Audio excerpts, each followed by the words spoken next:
ఇంకేమీ లేదు అని అనుకునే దినాల్లో దేవుడు ఆశ్చర్యకార్యాలు చేస్తాను. అడందకూర లోయల్లో నేను సంచరించినను నీ దుడ్డు కరు దండము నన్ను. కనుక విశ్వాసం ఆగిపోయేది కాదు, నడిచిపోతూనే ఉండాలా, సాగిపోతూనే ఉండాలి. కానీ మన జీవితంలో వచ్చే పోరాటాలు, పరిస్థితులు అన్నింటిలో మనం ఏమనుకుంటాం అంటే ఇంక చాలు, ఇంత దాకా బతికినాం, ఐ హ్యావ్ హ్యాడ్ ఎనఫ్.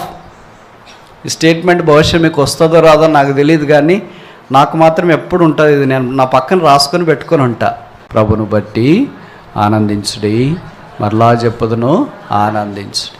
కనుక పాత నిబంధనలో ఇవన్నీ నెహెమ్యా కూడా అన్నాడు కదా 8వ అధ్యాయంలో అనుకుంటే, యెహోవా యందు ఆనందించడం వల్ల మీరు బలం పొందేది. మనం బలహీనంగా ఉండటానికి కారణాలు చాలా ఉన్నాయి. దాంట్లో ఒక కారణం చెప్పండి మీకు తెలిసింది, దుఃఖం నిట్టూరు పంత ఎగిరిపోయింది. ఇప్పుడు సాంగ్ ఆఫ్ జాయ్, సంతోషం వచ్చింది, నాట్యం వచ్చింది. ఈ సంతోషం ప్రభువు వల్లనే, ఈ ఆనందం ప్రభువు వల్లనే. దేవుడు క్రొత్త కీర్తన, ఆ విమోచన కీర్తన ప్రభువు మనలో ఉంచున్నాడు. దాక్కునేది కొద్దిసేపే, తుఫాన్ వచ్చినప్పుడే, జలప్రళయం వచ్చినప్పుడే. ఇంకెప్పుడు దాక్కొని ఉంటే ఏమైపోతావు, సైకలాజికల్ ప్రాబ్లమ్స్ వస్తాయి. అందుకే ఇప్పుడు ఏం చేయాలా, జలప్రవాహం వల్లే శ్రమలు ఆయన మీదకి వచ్చినప్పుడు నా దాగుచోటు నీవే. 32వ కీర్తనలో 32 మొదటి 2 వచనాలు, తన అతిక్రమములు పరిహారము నొందినవాడు, తన పాపమునకు ప్రాయశ్చిత్తము నొందినవాడు ధన్యుడు. పర్డన్, శుద్ధి, పరిహారం, ప్రాయశ్చిత్తం, నిర్దోషిగా ఎంచబడట. అదే 32వ కీర్తన ఆరంభం. అదే 33వ కీర్తనకు వచ్చేటప్పటికే యెహోవాను స్తుతించుడు 2వ వచనములు. మొదటి వచనం, స్తుతి చేయటానికి శుభస్కర. నేను ఇంగ్లీష్లో చెప్తా గుర్తుపెట్టుకోవడానికి తేలిగ్గా ఉంటుందని. కనుక 32 పాడన్, 33 ప్రైజ్, స్తుతి చేయటం. ఎందుకు స్తుతి చేయాలంటే కారణం ఇక్కడే రాశాడు. అతిక్రమాలు, పాపాలు, దోషము, కపటము, ఇవన్నింటినీ రక్తము కడిగి వేసింది మనకు కొత్త నిబంధనలో. దాన్ని బట్టి స్తుతి చేయాలని జ్ఞాపకం చేయబడుతున్నాం. రెండవది, స్తుతి అయిన వెంటనే ఏమొస్తుంది, స్తుతి అయిన వెంటనే ఏమొస్తుంది, రక్షణ పొందిన వెంటనే మనకేమొస్తుంది.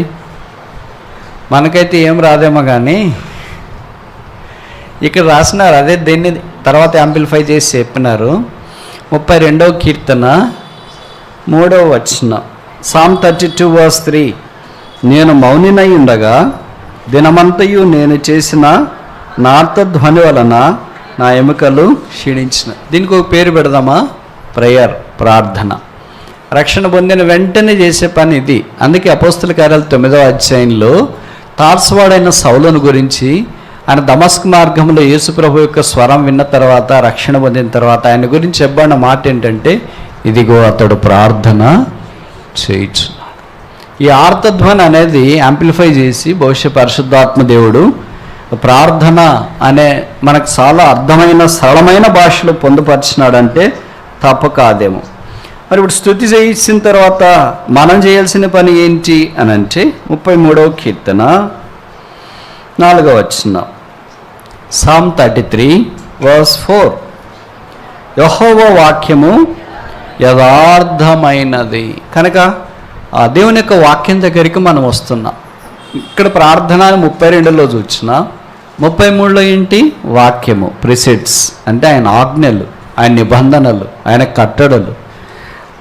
దేవుని యొక్క వాక్యం యొక్క శక్తిని జ్ఞాపకం చేస్తూ ఉన్నాడు ఇక్కడ. మూడవది, మనం రక్షణ పొందినాము, ప్రార్థన చేస్తున్నాము. ఈ రెండు చేస్తే సైతం చాలా బాగా చేస్తున్నావు అని వచ్చి మనకి సెలవు కప్పి పోదని లేడు. ఏం చేస్తాడో నాకంటే మీకు బాగా తెలుసు. మనల్ని గురి పెట్టుకుని ఉంటాడు. నేను ఇలాగ చెప్తున్నానని మరి మీరు ప్రార్థన చేయడం మానేశారు. ఎలాగో జూములు చేస్తున్నారు అనుకో. కనుక సైతాన్ ఏం చేస్తున్నాడంటే, మనం ఎంత ప్రార్థన చేసి ఎంత బాగా భక్తిలో ఉంటే అంతగా దాడి చేస్తున్నాడు. నేను ఈ మాట చెప్తున్నా, మళ్ళీ చెడ్డగా అనుకోవద్దండి. అంటే ఇంక మన ప్రార్థన మానేసి మన బతుకు మనం బతికితే మేలు కదా, సైతాన్ ఇంకెందుకు ఎరగావాలా అని అనుకోకూడదు. ఇప్పుడు సైతాన్ ఏం చేస్తున్నాడంటే 32వ కీర్తన 7వ వచనం,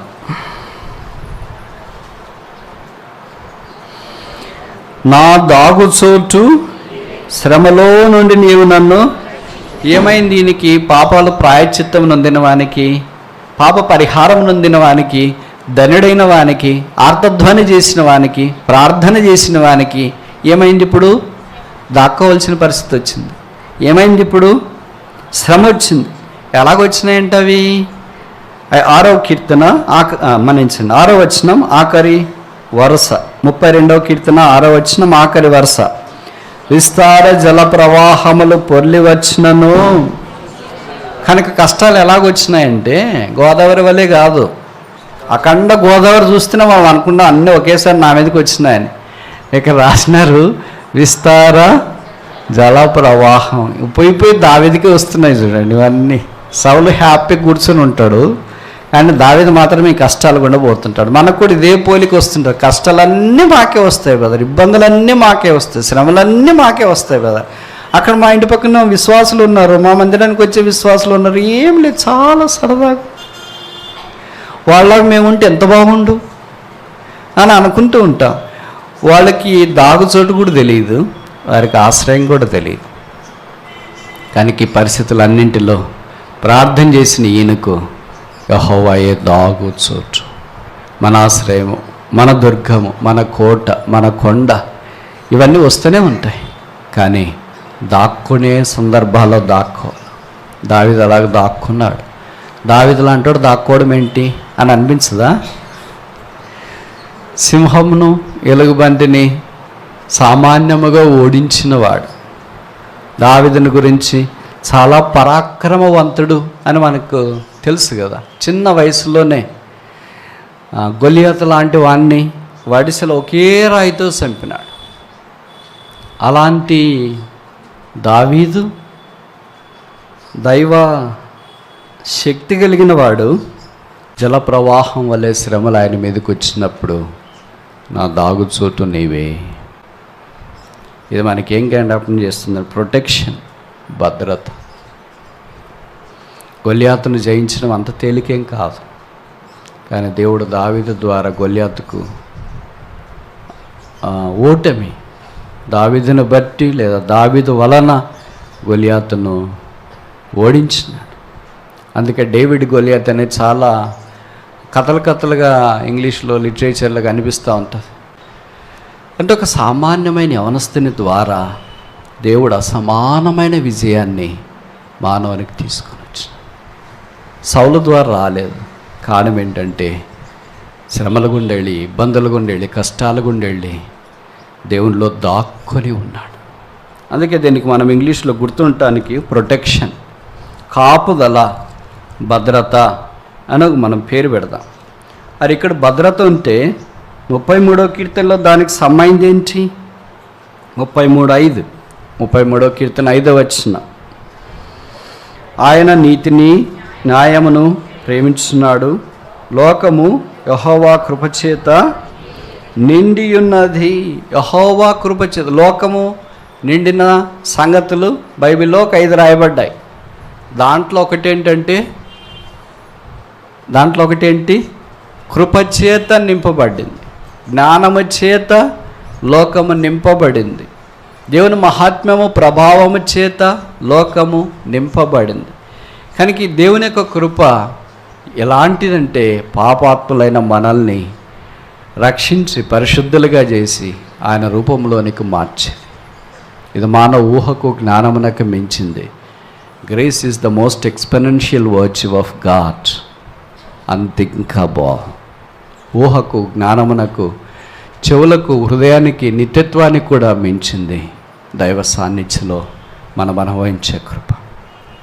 అలాంటి కృపచేత మనిషిని ఆవరింపచేసినాడు. అందుకే ఇదేం జ్ఞాపకం చేస్తుందంటే ప్రొవిజన్ ఆఫ్ గాడ్, దేవుని యొక్క సదుపాయం. ఇప్పటిదాకా 3 విషయాలు చూసినాం. 32వ కీర్తనలో నుండి 3, దానికి భిన్నంగా 33వ కీర్తనలో 3 విషయాలు చూసినాం. ఇప్పుడు 4వది, మరి దాగుచోటు శ్రమలన్నీ వచ్చినాయి. వస్తే ఏం చేయాలి? ఇప్పుడు శ్రమలన్నీ వస్తే ఏం చేయాలా? మనం అది తప్పించుకొని పోవాలా? ఇంకా దాక్కునే ఉండాలనా? 32:8 నీకు ఉపదేశము చేసేదను, నీవు నడవలసిన మార్గము నీకు. ప్రొటెక్షన్ అయిపోయిన తర్వాత ఏంటి? పాత నడవాలా. ఇంకెప్పుడు దాక్కుని మన రకం ఏంటంటే దాక్కుంటే ఇంకెప్పుడు దాక్కునేదే, పడుకుంటే ఎప్పుడు పడుకునేదే, చదివితే ఎప్పుడు చదివేదే, తింటే ఎప్పుడు తినేదే, ప్రార్థన చేస్తే ఎప్పుడు ప్రార్థన, బయలు చూస్తే ఎప్పుడు అట్ట కాదు. అట్లే అనుకుని మీలో చాలామంది నష్టపోతున్నారు. అట్లా కాదు. దాక్కునేది కొద్దిసేపే, తుఫాన్ వచ్చినప్పుడే, జలప్రళయం వచ్చినప్పుడే. ఇంకెప్పుడు దాక్కొని ఉంటే ఏమైపోతావు? సైకలాజికల్ ప్రాబ్లమ్స్ వస్తాయి. అందుకే ఇప్పుడు ఏం చేయాలా? నడవాలి. పాత్ ఆఫ్ గాడ్, దైవ మార్గములో నడవాలి. ఆయన నడిపిస్తాడండి. అందుకే 23వ కీర్తనలో రాయబడింది కదా, గాఢాంధకార లోయల్లో నేను సంచరించినను, నీ దుడ్డు కరు దండము నన్ను. కనుక విశ్వాసం ఆగిపోయేది కాదు, నడిచిపోతూనే ఉండాలా, సాగిపోతూనే ఉండాలి. కానీ మన జీవితంలో వచ్చే పోరాటాలు, పరిస్థితులు అన్నింటిలో మనం ఏమనుకుంటాం అంటే ఇంక చాలు, ఇంత దాకా బతికినాం, ఐ హ్యావ్ హ్యాడ్ ఎనఫ్. ఈ స్టేట్మెంట్ బహుశా మీకు వస్తుందో రాదో నాకు తెలియదు, కానీ నాకు మాత్రం ఎప్పుడు ఉంటుంది ఇది. నేను నా పక్కన రాసుకొని పెట్టుకొని ఉంటా. ఐ హ్యావ్ హ్యాడ్ ఎనఫ్ అంటే ఇంత మట్టుకు చాలు, ఇంత మట్టుకు పరిచర్య చాలు, ఇంత మట్టుకు ప్రార్థన చాలు, ఇంత మట్టుకు ప్రయాస చాలు, ఇంత మట్టుకు కష్టాలు చాలు, ఇంత మట్టుకు బాధలు చాలు, ఇంకా చాలు, ఇంకా చాలు చాలు. ఐ హ్యావ్ హ్యాడ్ ఎనఫ్ అంటే సరిపోయినంత నాకు వచ్చింది. కష్టము, బాధ, వేదన, అవమానం, కృంగదల ఇవన్నీ సరిపోయినంత వచ్చినాయి. ఇంకొక విషయం అంతా కూడా భరించలేము, ఒక్క స్పూన్ కూడా భరించలేము. పిల్లలు అంతే కదా, తినేటప్పుడు లాస్ట్ స్పూన్ రా, ఇది ఒక్కటి తినాలంటే చూద్దో. సేమ్ టు సేమ్ మన టైప్ కూడా అంతే. అలాంటి పరిస్థితుల్లో ప్రభు ఏం చెప్తాడంటే, నేను నీకు ఉపదేశం చేస్తా, నీకు ఆలోచన చెప్తా, నువ్వు నడువు, ముందుకు సాగి. ఆ నడవటానికి మార్గం కనిపించట్లేదే. యెషయాలో రాయబడింది కదా, అరణ్యములో ఆయన త్రోవని కలుగ చేస్తాడు. మనకు కనపడు, అనుభవం గుండా వెళ్ళేవారికి, కన్నీటి ప్రవాహంలో వెళ్ళేవారికి, గాఢాంధకారపు లోయల్లో వెళ్ళే వాళ్ళకి మాత్రమే తెలుస్తాయి. దావీదు ఇలాంటి అనుభవం గుండా వెళుతూ వచ్చినాడు. కనుక కన్నీరైనా ఆయన రాస్తూ వచ్చినాడు కదా, ఆయన కన్నీటిలో దిండు కొట్టుకొని పోయేటట్లు వచ్చిందంట. రాజులకు కూడా ఇలాంటివి వస్తాయా? రాజులకు వస్తే మన సంగతి ఏంటి? అందమైన వాడికి వస్తే మన సంగతి ఏంటి? డబ్బున్న వాడికి వస్తే మన సంగతి ఏంటి? ధైర్యం ఉన్న వాడికి వస్తే మన సంగతి ఏంటి? పేరు ప్రఖ్యాతులు కలిగిన వాడికి వస్తే మన సంగతి ఏంటి? వీటన్నిటిలో దేవుడు దావీదును ఆధ్యాత్మికమైన శిఖరాల గుండా తీసుకుని వెళ్ళటానికి ఇష్టపడుతూ వచ్చిన. అందుకే 32వ కీర్తనలో ఇప్పుడు పాత్ మార్గము మనం చూసినాం. ఇప్పుడు మన దగ్గరికి వచ్చేటప్పటికి దేవుడు అలాంటి వాటిని సిద్ధం చేస్తున్నాడు. ఏంటి అదంటే 33:11 యెహోవా ఆలోచన. 32:8 నీ మీద దృష్టి ఉంచి నీకు ఆలోచన, ఆలోచన, ఆలోచన. ఈ మాట ఆలకించండి. ఆలోచన, దేవుడు ఆలోచనకర్త, ఆలోచన ఇస్తాడంట. ఆలోచనకర్తలు అనేకులు ఉండడం మంచిది, కాకపోతే దురాలోచనలు కాదు. చెడ్డ ఆలోచనలు చెప్పేవాళ్ళు మనకు మస్తు మంది ఉంటారు. మంచి ఆలోచనలు చెప్పేవాళ్ళు చాలా అరుదుగా కనిపిస్తారు. అయితే ఇక్కడ రాయబడింది, council of the Lord standeth for ever. యెహోవా ఆలోచన సదాకాలం నిలుచు. దాంట్లో ఏం మార్పు ఉండదు. అయ్యో నేను అప్పుడు అట్లా ఆలోచించినా ఇప్పుడు ఇట్లయిందా అనే పొరపాటు, పశ్చాత్తాపం దేవుని ఆలోచనలో రాదు. అందుకే 33:11 నేను ఎప్పుడు క్లెయిమ్ చేస్తుంటా, the council of the Lord standeth for ever. యెహోవా ఆలోచన సదాకాలం ఉండును, ఆయన సంకల్పములు, his purposes standeth for ever. ఆయన ఆలోచన, ఆయన సంకల్పాలు మారవు, మార్పు చెందవు. 5వ చూస్తే 32వ కీర్తనలో ఈ అనుభవం దగ్గరికి వచ్చిన తర్వాత ఇప్పుడు ఏం జ్ఞాపం చేస్తున్నాడంటే, స్థలాన్ని గురించి జ్ఞాపం చేస్తున్నాడు. 9వ వచనం నేను చదువుతా.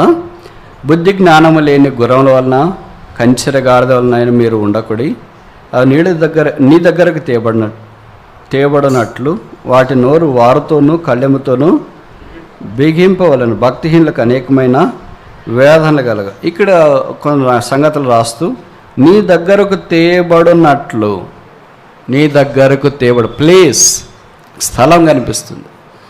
అదే 33వ కీర్తన దగ్గరికి వచ్చేటప్పటికి 13 యెహోవా ఆకాశంలో నుండి కనిపెట్టుచున్నాడు, పారడైజ్. ఒక మనిషిని దేవుడు ఎక్కడి నుండి ఎక్కడి దాకా తీసుకెళ్తున్నాడో ఇప్పుడు 32వ కీర్తన అర్థమైంది కదా. పాపము పరిహరించి, అంటే పాపము చేసిన వ్యక్తిని ఎక్కడి దాకా తీసుకెళ్తున్నాడు? ఆకాశం దాకా, పరదైస్ దాకా తీసుకుని వెళ్తున్నాడు. This is a travel from Psalm 32 to Psalm 33. 32వ కీర్తన నుండి 33వ కీర్తన దాకా కీర్తనకారుడు చేసిన ప్రయాణం పాపములు పరిహరించబడిన తర్వాత పరదైసు, పరలోకం, ఆకాశంలోనికి ఆయన ప్రవేశించిన సంగతి మనకు జ్ఞాపకం చేస్తుంది. కనుక ఇవన్నీ ఆయన తలపోసుకుంటా 5 విషయాలు చెప్పినా బహుశా మీలో కొంతమంది గుర్తుండి ఉండొచ్చు, కొంతమంది మర్చిపోయి ఉండొచ్చు. అయిపోయింది అనుకోద్దండి, ఇంక ఇది స్టార్టింగే.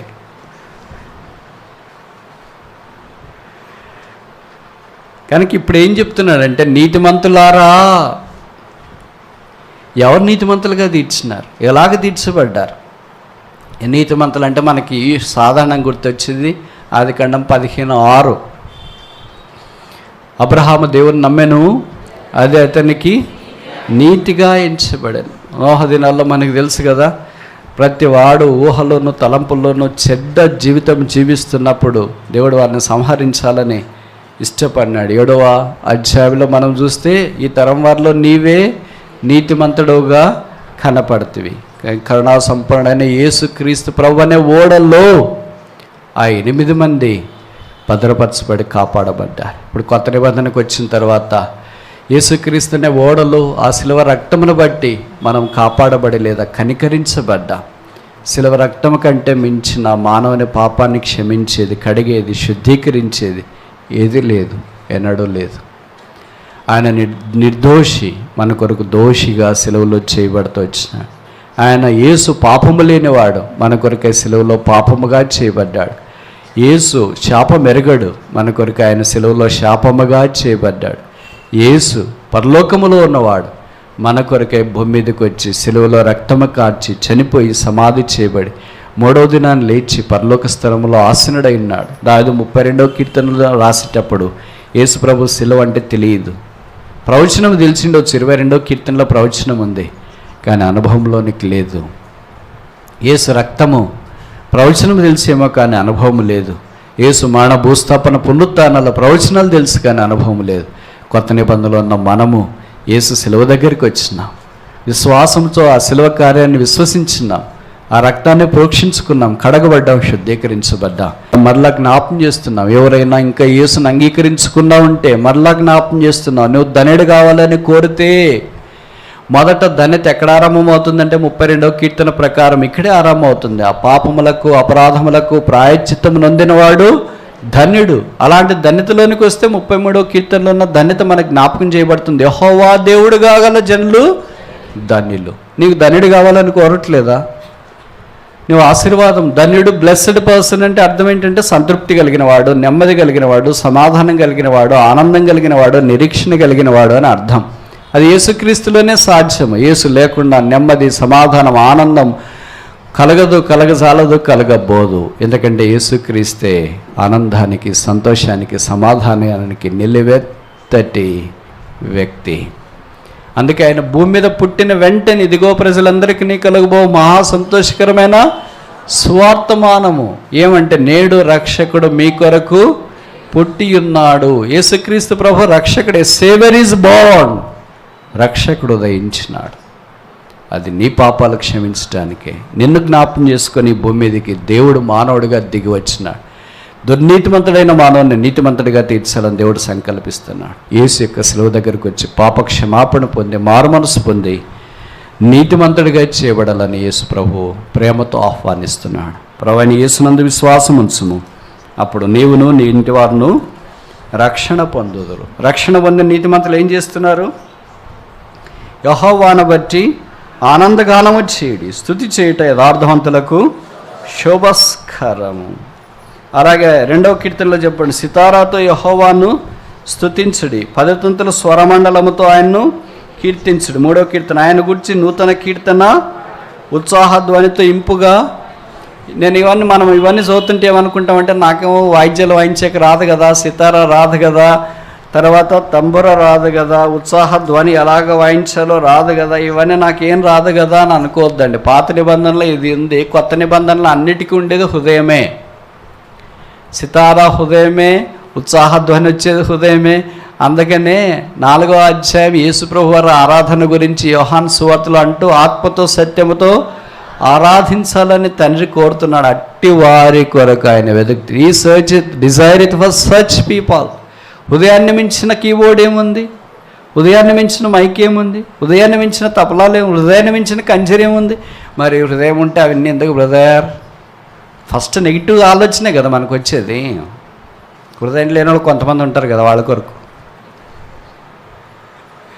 అంటే రక్షణ పొందిన వాళ్ళు ఉంటారు కదా, ఆ రక్షణ పొందిన వాళ్ళు ఏమంటారు? మీద మందిరంకి వస్తే సప్పగా ఉంటుందండి, ఏం లేదు, ఎవళ్ళు కదలరు, ఎవళ్ళ మెదలరు, ఎట్లా కూర్చున్న వాళ్ళు అట్లా ఉంటారు. రోజసాగర్లో బుద్ధ విగ్రహాల మాదిరి అసలు ఉన్నారా ఎత్తబడినారా తెలియట్లేదు. అందుకనే మేము అందరికి రావాలంటే కష్టంగా ఉందండి, వేరే దగ్గరికి వెళ్తున్నాం అనండి. వేరే దగ్గర ఎక్కడని నేను చెప్పను.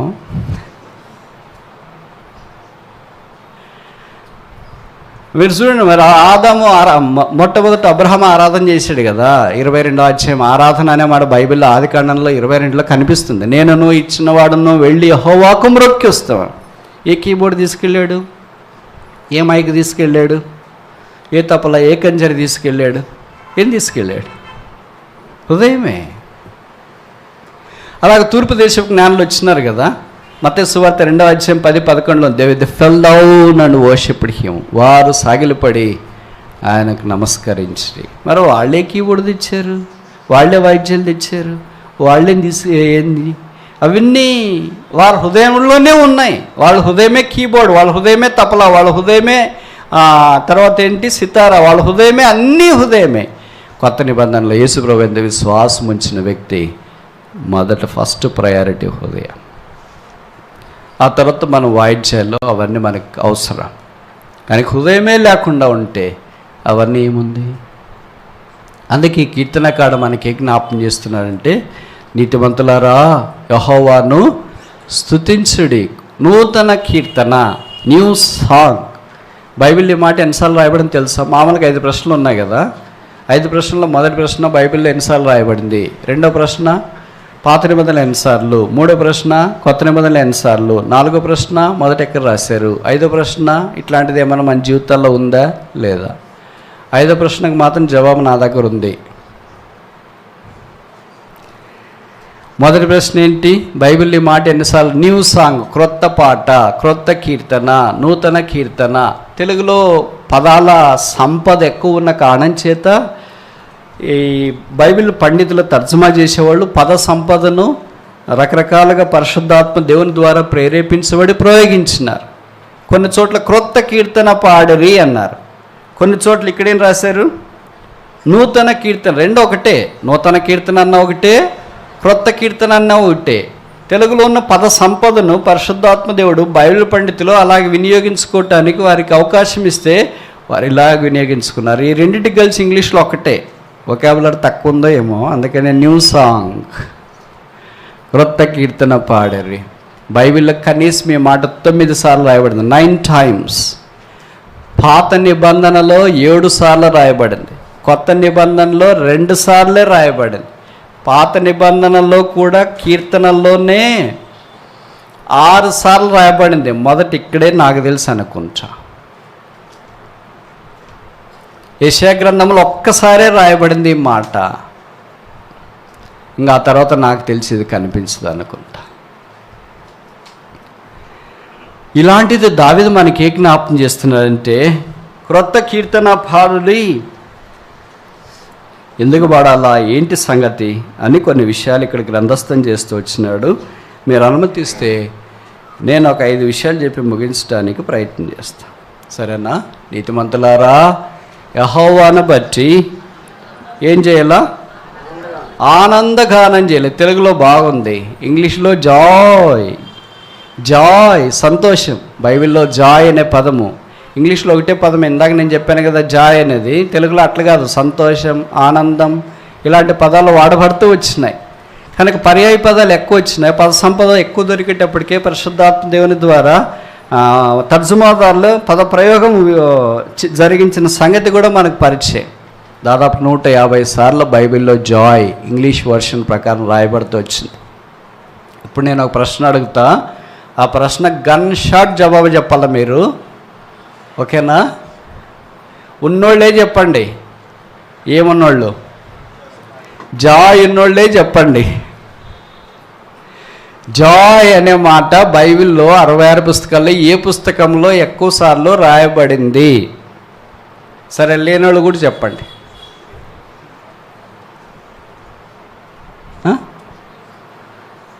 కొత్త నిబంధన, పాత నిబంధన? పాత నిబంధన. ఏదో ఒకటి, రెండిట్లో ఏదో ఒకటి, ఒకటి వింటే ఒకటి వింటే ఎట్లయినా కరెక్ట్ గెలుస్తారు. పాత నిబంధనలోనే ఎక్కువసార్లు రాయబడింది. ఏ పుస్తకమో తెలుసా? మీరు షాక్ అవుతారు. యెషయా గ్రంథం. వారి తలల మీద నిత్యానందం ఉంటుంది, ఎవర్ లాస్టింగ్ జాయ్. వారు సంతోషంతో బయలుదేరి వచ్చేదరు. They shall go. వారు సంతోషంతో బయలు వెళ్ళేదరు. సంతోషం, సంతోషం దాదాపు 40 టైమ్స్ రాయబడింది. ఆ తర్వాత కీర్తనల్లో 30 సార్లు రాయబడింది. కొత్త నిబంధనలు ఏ పుస్తకంలో రాయబడింది? ఇదనే చెప్పండి మీరు, డాక్టర్లు లేరా?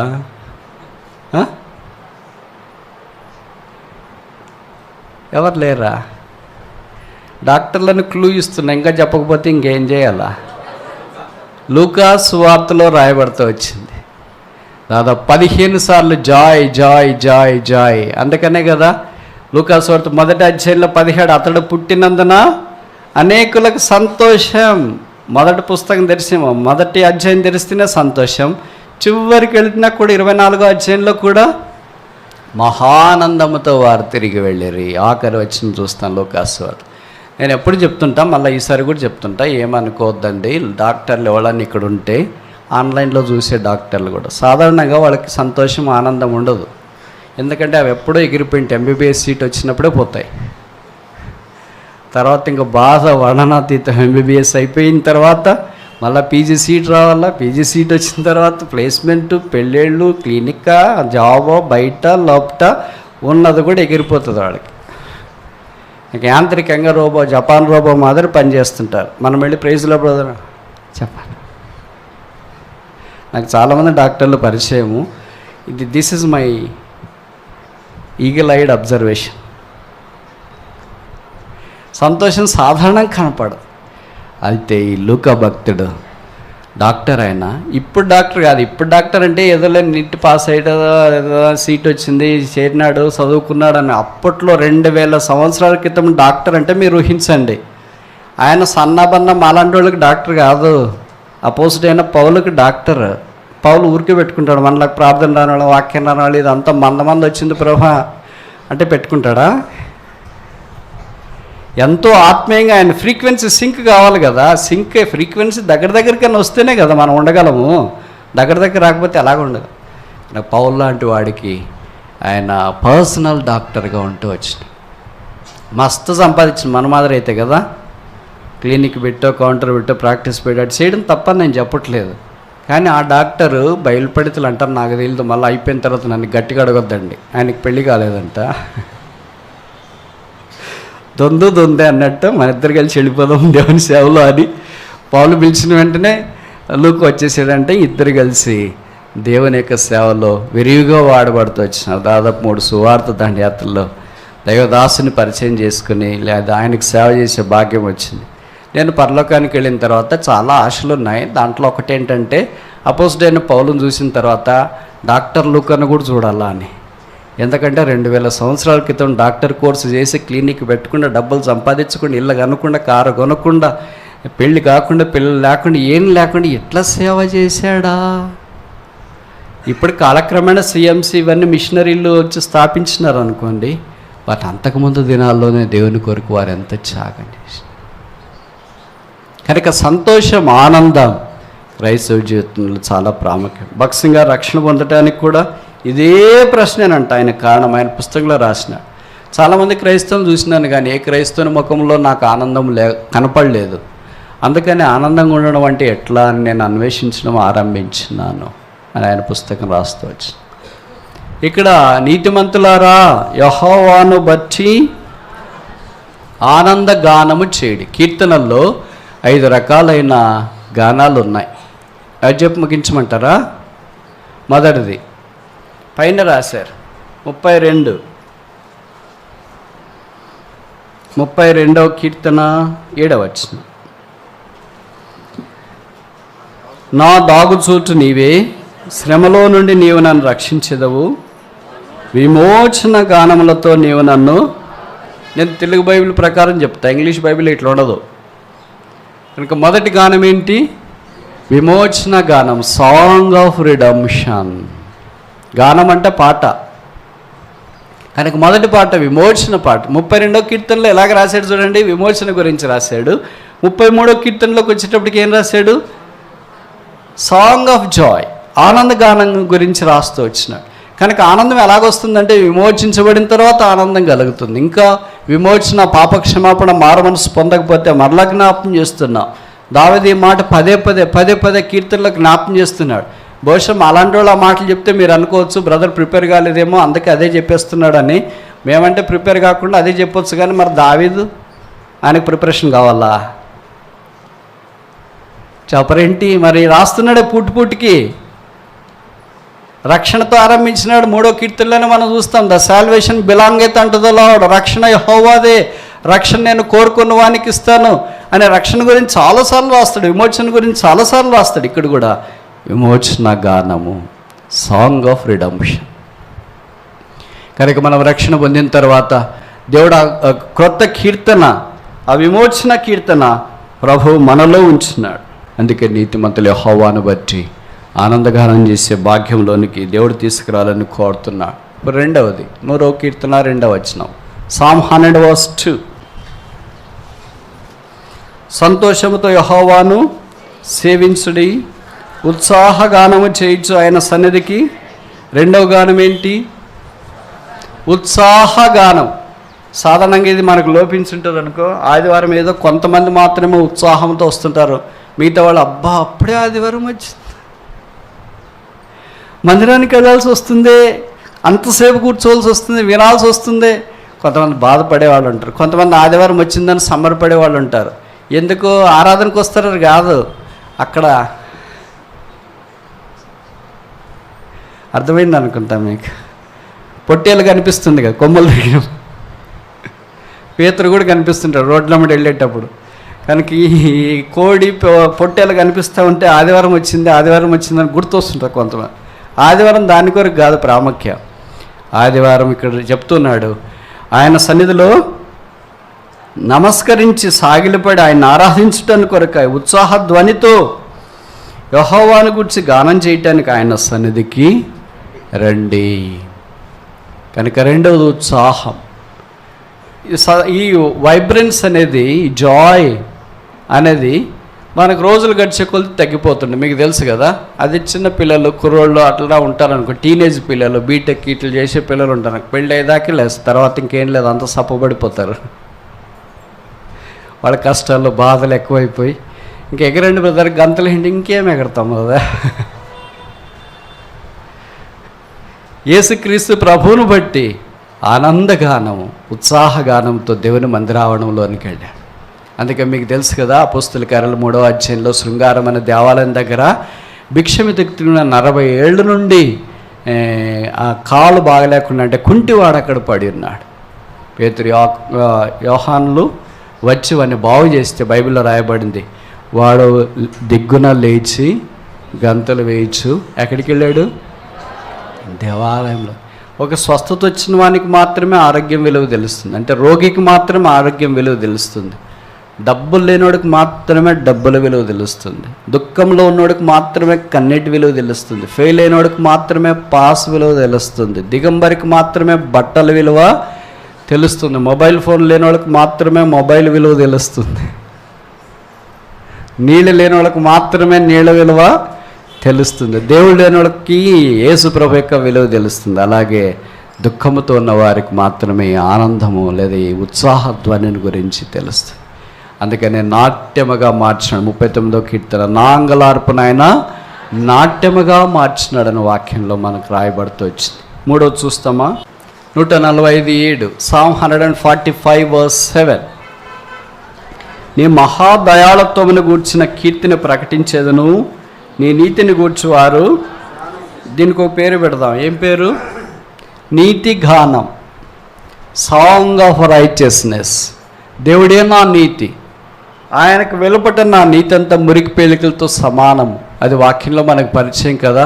కానీ క్రైస్ట్ ఈజ్ అవర్ రైచియస్నెస్. క్రీస్తే మన నీతి. తార్సువాడైన సౌలు రక్షణ పొందిన తర్వాత ఆయన అన్ని విషయాల్లో నీతిమంతుడని అనుకుంటూ వచ్చినాడు. దేవుని యొక్క నీతికి, ఆయన నీతికి పోరాటమని గుర్తించినాడు. అరేబియా ఎడారిలోనికి వెళ్ళి 3 సంవత్సరాలు యేసు ప్రభుతో పోరాడిన తర్వాత బయటికి వచ్చి రోమాలో నుండి కొరింథీయులకు రాస్తూ మొదటి పత్రిక 1వ అధ్యాయం 31 అన్నాడు, క్రైస్ట్ ఈజ్ రైచియస్నెస్. క్రీస్తే నా నీతి, క్రీస్తే విమోచన, క్రీస్తే పరిశుద్ధత, క్రీస్తే జ్ఞానము. No Christ no righteousness. క్రీస్తు లేకపోతే నీతి లేదు. కనుక రోమా 5:1 కూడా ఆయన బట్టి మనము నీతిమంతులుగా తీర్చబడ్డామని. రోమా 1:17 కూడా మార్టిన్ లూథర్ లాంటి గొప్ప భక్తుని మార్చిన వాక్యము, నడిపించిన వాక్యము. రోమా 1:17 the just shall live by faith. నీతిమంతుడు విశ్వాస మూలమున జీవించును. అందుకే నీతిమంతులారా నీతి గానం చేయండి. 3 గానాలు చూసినాం. మొదటిదేంటి? నీతిమంతులారా విమోచన గానం చేయండి. రెండవదేంటి? నీతిమంతులారా ఉత్సాహగానం చేయండి. మూడవదేంటి? నీతిమంతులారా నీతి గానం చేయండి. 4వదేంటి? కీర్తన 147:1 యెహోవాను స్తుతించుడి, మన దేవునికి ఏ గానం ఇది? 4 స్తోత్రగానము చేయట మంచిది. మనము సాధారణంగా మంచి పనులు చేయటానికి ఏమీ వీలు కాదు, చేయము కూడా. మనం ఏమైనా చేయాలనుకుంటే సాధారణంగా చెడ్డే చేస్తుంటాం. ఇంకా ఎలాగో బ్రదర్ చెప్పాడు కదా, చెడ్డే చేస్తామని ప్రయత్నం చేయకూడదు. అట్లా చేయొద్దండి. అంటే దేవుడు మంచివాడు, ఆయన చేసేవన్నీ మంచివే. మనుషుని యొక్క స్వభావం చెడ్డది, చేసేవన్నీ చెడ్డవి. అయితే మనుషుడు కూడా మంచి చేయగలడు. మనుషుడు దేవుడికి మంచి చేయగలడా? చేయగలడు. అదే ఒకటి ఏంటంటే యెహోవాకు స్తోత్రగానము చేయుట. దేవుడి పక్షాన మనుషుడు ఏదైనా మంచి చేయగలడు అని అంటే దేవుడిని స్తుతించుట, కీర్తించుట, కృతజ్ఞతాస్తుతులు చెల్లించుట, ఆరాధించుట, స్తోత్రగానము చేయుట మంచిది. 5వది ఆఖరి చూసి ముగిస్తామా? కీర్తనలు 126:5 Psalm 126:5 126వ కీర్తన 5వ వచనం. కన్నీళ్లు విడుచు విత్తువారు ఏ గానం? దుఃఖం నిట్టూరు పంతెగిరిపోయింది. ఇప్పుడు సాంగ్ ఆఫ్ జాయ్. సంతోషం వచ్చింది, నాట్యం వచ్చింది. ఈ సంతోషం ప్రభువు వల్లనే, ఈ ఆనందం ప్రభువు వల్లనే, ఇదంతా ప్రభు ద్వారానే మనకు సాధ్యమవుతుంది. కనుక నీతిమంతులారా యెహోవాను బట్టి సంతోషగానము చేయండి. ఇక పౌలు ఇవన్నీ యాంప్లిఫై చేసి తీసుకొని, అంటే మన భాషలో చెప్పాలంటే తిరిగి రోమా అమ్మనించండి ఫిలిప్పి 4:4 యాంప్లిఫై చేసి రాస్తున్నాడు. ప్రభును బట్టి ఆనందించుడి, మరలా చెప్పుదును ఆనందించుడి. కనుక పాత నిబంధనలో ఇవన్నీ నెహెమ్యా కూడా అన్నాడు కదా 8వ అధ్యాయంలో అనుకుంటే, యెహోవా యందు ఆనందించడం వల్ల మీరు బలం పొందేది. మనం బలహీనంగా ఉండటానికి కారణాలు చాలా ఉన్నాయి. దాంట్లో ఒక కారణం చెప్పండి మీకు తెలిసింది. మీరు చెప్తారు, నేను చెప్పమంటారా? మనం ఆత్మీయంగా బలహీనంగా, శారీరకంగా కాదు, మనం ఆత్మీయంగా బలహీనంగా ఉండటానికి చాలా కారణాలు ఉన్నాయి. అంటే అవిధేయత, వాక్యం వినకపోవడం, వాక్ ప్రకారం జీవించకపోవడం, ఇట్ట ప్రార్థన లేకపోవడం, ఆరాధన లేకపోవడం, సహోదరి, ఇవన్నీ చాలా కారణాలు. n number of reasons are there that we became so weak spiritually, but one of the best reasons as to why we became spiritually weak is this. What is that? మనం ఆత్మీయంగా బలహీనలుగా ఉండటానికి చాలా కారణాలు. ఒక్క కారణం ఏంటంటే ఏది? యెహోవా యందు ఆనందించలేకపోవడం. యెహోవా యందు ఆనందిస్తే ఏమవుతుందంటే ఇక్కడ రాయబడిన వాక్యంలో the Joy of the lord is our strength. మనం అప్పుడు బలంగా ఉంటాం. ధైర్యంగా ఉంటాం, స్థిరంగా ఉంటాం, నిలకడగా ఉంటాం, ప్రభు మీద ఆధారపడి ధైర్యంగా ఉంటాం. అందుకే తిమోతికి రాస్తా అపోస్తలుడైన పౌలు అన్నాడు, నా కుమారుడా క్రీస్తు యేసునందున్న కృపచేత బలవంతుడు. ఈ యాత్రలో సాగిపోయేటప్పుడు వచ్చే పరిస్థితులన్నింటిలో వాళ్ళ కన్నీళ్లు విడుచుచు విత్తువారు. విత్తేటప్పుడు కన్నీటితో విత్తినారు, వచ్చేటప్పుడు ఎలాగొస్తున్నారు? సంతోషగానంతో వస్తున్నారు. మనుషుని యొక్క జీవితం అదే, కన్నీరు కన్నీరు కన్నీరు కన్నీరు కన్నీరు. ఇంకా అదపు లేదా, ఇది ఆగదా ఇది అని కొంతమంది అనుకుంటూ ఉంటారు.